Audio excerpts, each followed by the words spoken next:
The faint beeping of the hospital monitor pierced the silence of the sterile room, a haunting reminder that time was slipping away. 9-year-old Emily Carter lay in her bed, her small frame swallowed by the crisp white sheets, her once vibrant eyes now dulled by the relentless march of leukemia. Her mother, Sarah, sat by her side, clutching her hand as if letting go would mean losing her forever. But today, a spark flickered in Emily's gaze as she whispered, "Mommy, before I go, I want to meet John Kennedy. The real one." The room froze. Sarah's heart sank. She knew Emily meant the late president, a figure from history books, a dream impossible to fulfill. Yet, in that moment, the weight of her daughter's final wish ignited a desperate resolve within her.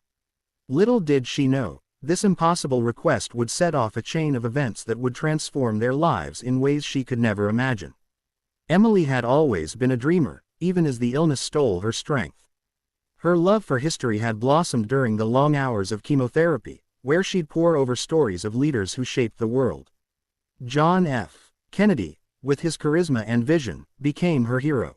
She'd imagine him speaking to her, promising a better future, a future she might not live to see.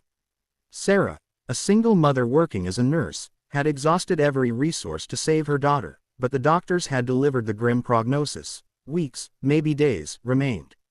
When Emily voiced her wish, Sarah felt a mix of grief and helplessness.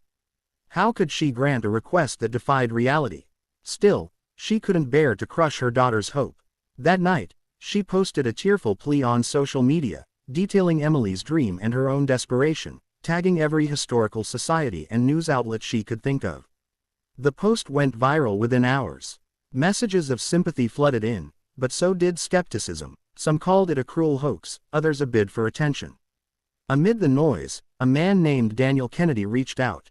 He wasn't the president, of course, but a distant relative living quietly in Boston, a historian who had spent his life preserving the Kennedy legacy.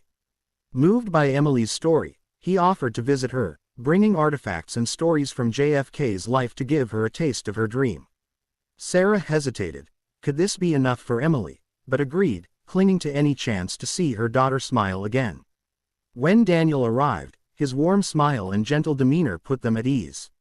He carried a worn leather briefcase filled with treasures, a signed photograph, a letter JFK had written, and a recording of his iconic, "Ask Not" speech. Emily's eyes widened as he recounted tales of Camelot, her frail hands trembling as she touched the artifacts. But the visit took an unexpected turn. Daniel, seeing the depth of Emily's admiration, proposed something bolder. He had connections with the Kennedy family and suggested reaching out to Caroline Kennedy, Jake's daughter, to see if she'd send a personal message.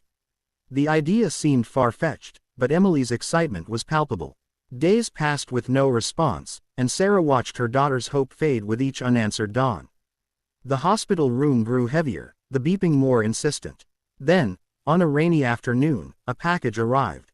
Inside was a handwritten letter from Caroline, expressing her sorrow and admiration for Emily's courage, along with a video message where she spoke directly to her, calling her a light in the world. Emily wept, her weak voice whispering, "Thank you," as Sarah held her close. It wasn't the president, but it was a piece of his legacy, and it felt like a miracle. Yet the story didn't end there. Inspired by Emily's wish and the outpouring of support, Daniel didn't stop at the letter.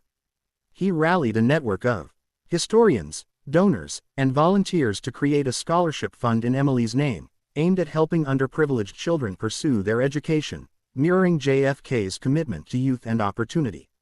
Sarah, overwhelmed, joined the effort, finding a new purpose as she channeled her grief into action.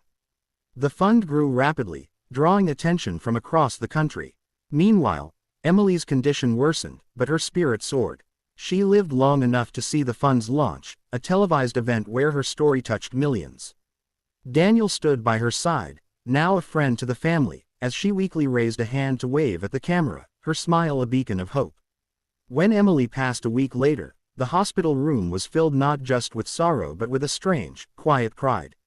Sarah clung to the memories of her daughter's final days, days filled with purpose and love. The scholarship fund, now a thriving legacy, became Emily's lasting gift, supporting dozens of children each year.